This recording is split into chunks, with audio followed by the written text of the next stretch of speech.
up, everybody? My name is Lauren. And I'm Natalie. And welcome back to our channel. So we've recently been garnering a lot of new followers and subscribers, both here on YouTube and on Instagram, because one of our photos that we recently put out got a lot of traction. We actually recreated the March 2022 Essence cover featuring the beautiful Niecy Nash and her wife, Jessica Betts. If you're new to our channel, we want to first of all welcome you to the H&H gang. For all of our OG subscribers, we see you. Thank you so much for the continued support. We love you guys. If you want to hear the story about the whole cover shoot and ultimately how we ended up talking to Niecy Nash, please put a purple heart down in the comment section below so we know to go ahead and get that out to you guys. We've asked some of our followers on Instagram, what are some questions that you would like to know? Yeah. All right, so let's get into it. Question number one, tell us about yourselves. Where are y'all from, your background, your education, when and how we met. My name is Lauren. I'm from Houston, Texas. I'm Natalie, and I am from Orlando, Florida. Born and raised here, raised on Universal Studios and Disney. Yep, that's me. What we do outside of YouTube is I'm an educator. If you've watched our last video, then you've recently found out that I quit, but I am still an educator. I teach remotely and completely virtual. Yeah, I am a remote worker as well, and I'm an international recruiter. I have not always been doing that. Actually, we could go back into how we met.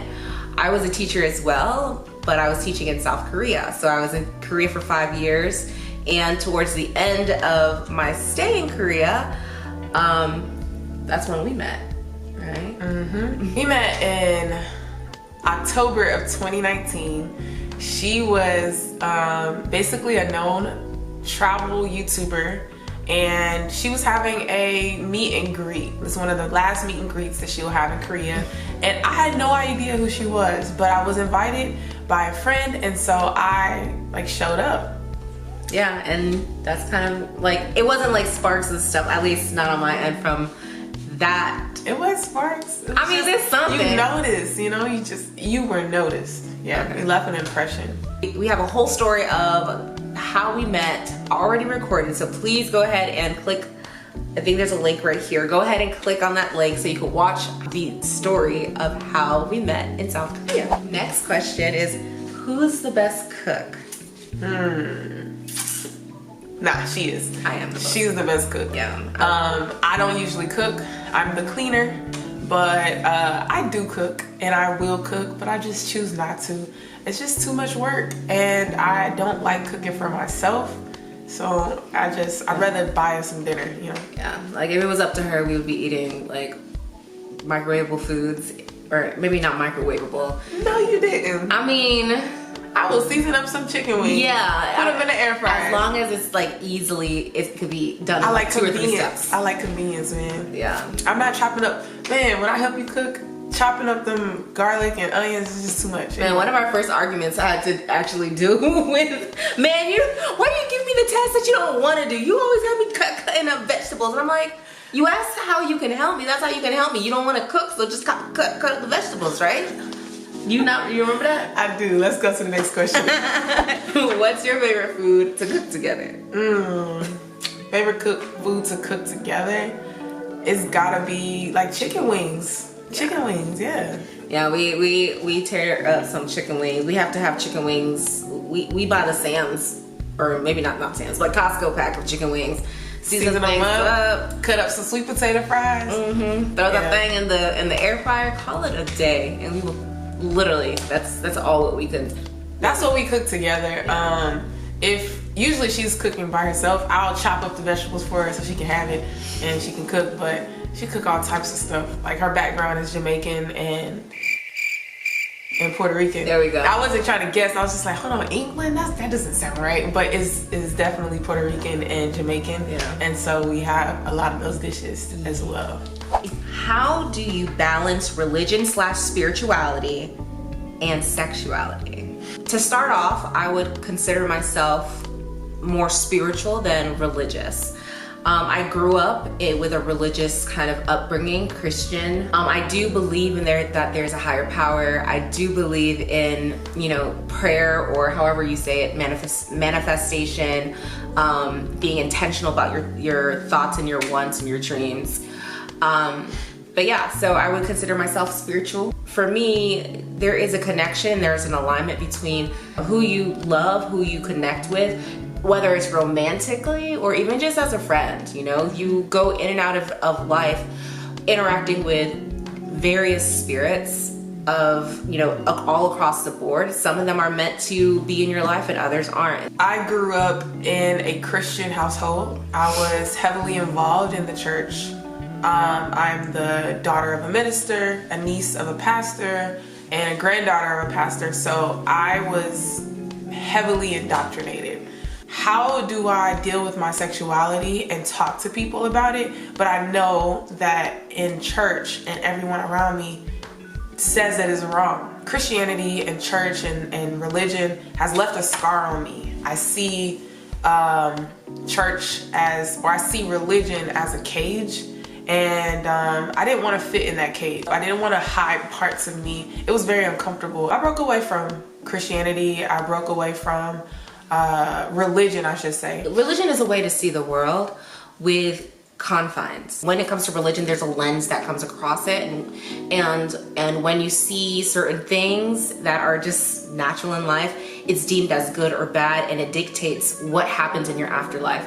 I don't want to, me personally, sorry, I'm taking over, but I don't want to live to die. I want to live to enjoy life and to learn. So I just want to be surrounded by love. I want to be surrounded by, hey, I accept you as a human. This human is going to make wrong decisions and going to make right decisions, but otherwise, regardless, you are a human, live in your truth. And so I felt more connected to spirituality than religion. I still am working through my scars and working through my trauma, but trauma lives deeply when it comes to religion. Right, so I think this next question would really be for you. Was it difficult for you to embrace your sexuality? Were you ever in doubt? It was very difficult for me to embrace my sexuality. I hid it from my family, I hid it from people around me, and I definitely didn't want to act out on my feelings. So yes, it was very hard to walk in my truth, and it was no one around me who I felt like I could talk to. It was no one around me who I felt like dealt with the same things that I dealt with. There were no role models or any books or any YouTube videos around me that made me feel like I'm not weird or I'm not alone in my journey. When did this version of you come about? I mean, it's still coming about. I would say in the past 5 years. More so specifically in the past 3 years, because ever since I went to Korea, it was a life-changing, everything about Korea was life-changing. The more I traveled away from home, the more I amplified my own voice. It amplified my own feelings about how I see the world and how I want to show up in the world. So it was very important for me to get away from the church and get away from, some family members, because I didn't want to keep their voices in my head, because their voices made me feel horrible about myself, and I didn't want that to happen. So me going to Korea, me meeting her, me being in this relationship has blossomed me into the person that I am today, and I'm still blossoming. So I am very much proud of the person, that I am, and that I get to show up my authentic self, and I am happy. Yeah, I feel really fortunate to have a front row seat seeing the transformation, knowing where you were at the start, and to see you now. It's such a beautiful transition, and it's still growing. And so yeah, I love seeing you. Thank you.